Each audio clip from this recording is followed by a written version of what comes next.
Hello everybody and welcome to Uproot Reddit. IT workers have to deal with so many technical support calls on a minute-by-minute basis. Now, you would think that with each call, things become so mundane and repetitious that being an IT support worker is not really a fun job. If you think that, then let's add some spice to this stigma. Imagine you're an IT technical support worker taking in calls left and right. A call comes in and it involves a missing key from a keyboard and a dog. What kind of scenario are you dealing with here?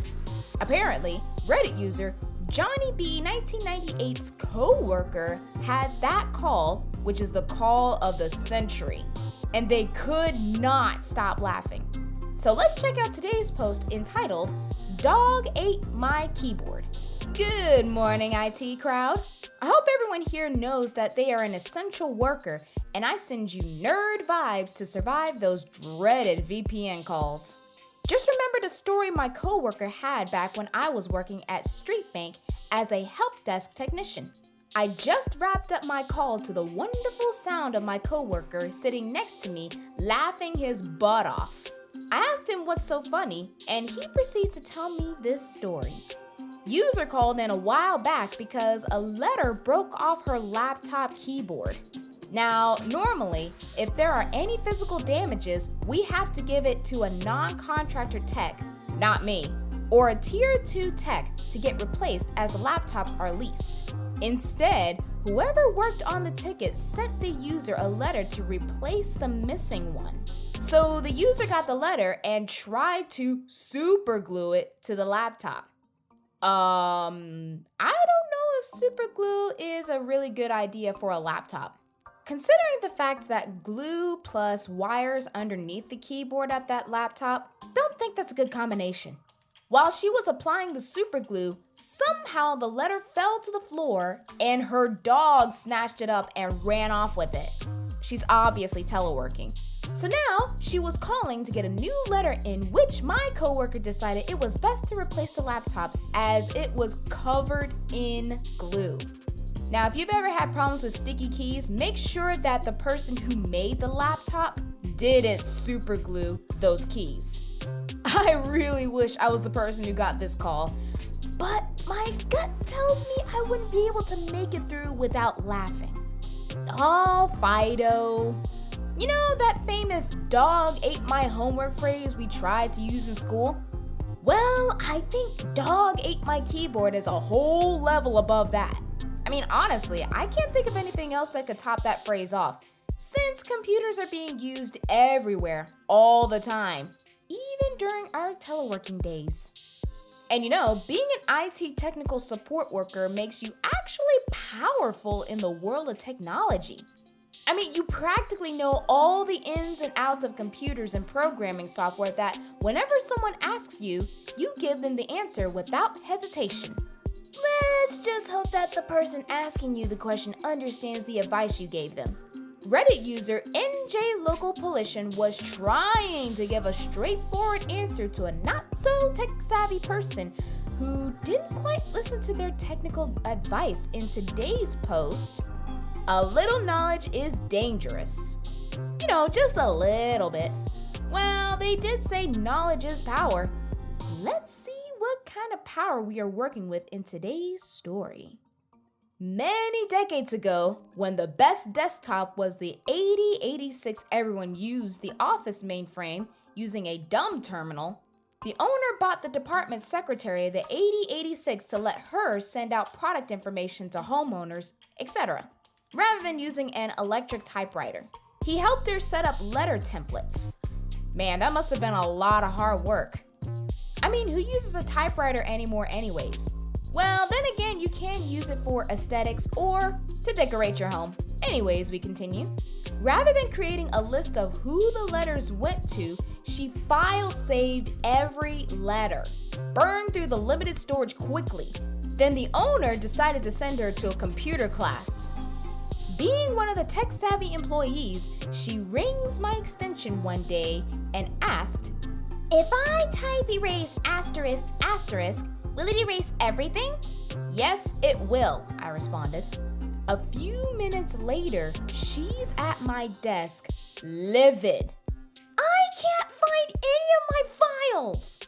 I asked what she did, knowing the answer already. I typed erase asterisk asterisk. Well, what did I tell you would happen if you did that? Her mouth dropped open and she walked away. I mean, they did warn you, lady. Newsflash, guys, some experiments are not worth trying out. This is where the phrase curiosity killed the cat turns into curiosity killed the computer saved files. The owner came up and asked what happened to her computer. I told him what she asked and then did. Then I told him we could reinstall the operating software and pull the templates from an old floppy backup. The days of when we used floppy disks. Now it's just a really cool accessory to have in your house. I told him that the good news was she would now be able to start fresh with all memory available and create a list rather than save everything she sent. I mean, if we're completely honest, they did warn you of what would happen if you did that action. I mean, why try it? Maybe they're a non-believer in technology. Oh well, you should have listened to NJ Local Polition's instructions. And speaking of instructions, can we all agree that some of us absolutely hate looking at long, convoluted, boring instruction manuals? Or maybe they aren't long and convoluted. Maybe they are short and we just would rather say, nah, I know what I'm doing here. Oh, come on, I can't be the only one. Well, at least I say that while trying to build a piece of furniture from IKEA. But when it comes to computers, one manual can save a lot of headache and confusion. But Reddit user Python Megapixel was trying to fix a technical issue without the manual when they overlooked something so simple that it was a bit like a slap in the face. Let's look at today's post. Don't disregard the instructions. Hey, if Python Megapixel said this, then we should probably listen. This story is slightly unusual in that the person I was attempting to help was by no measure unfamiliar with technology. In fact, in the case of the particular system under discussion, he was far more familiar than I was. Even I had more experience with computer systems in general. This story pertains to an embedded system which runs a custom Linux distribution as its operating system. It requires periodical updates, which involve downloading some software from the manufacturer website and copying it to a USB stick. You plug this USB stick into the system, and an option appears in the menu to perform the upgrade. From here, the upgrade is a fully automatic process. I mean, who doesn't love automatic upgrades? The person I was assisting duly downloaded and copied the relevant files, only to find that the option to upgrade from the USB stick did not appear in the menu.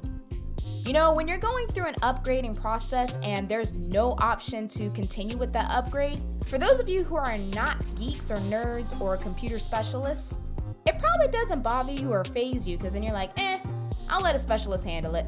But if you are a computer nerd or geek and you see no option to upgrade and you know very well what you're doing, yeah, there are a lot of alarms going off in your head and probably in your heart saying, no! Anyways, we continue.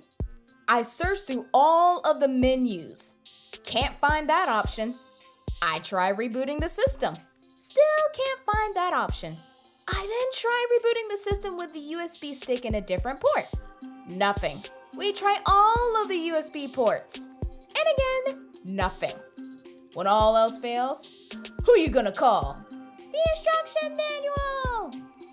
I finally look up the installation instructions. Step 1 is to download the software zip file. Step 2 is to unzip it and place the contents of the zip onto the USB stick. I will reiterate, Everyone involved was very familiar with the concept of zip files and with this type of situation in general.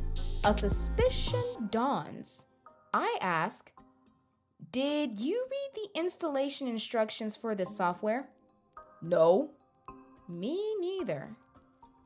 I remove the USB stick and plug it into a Windows machine.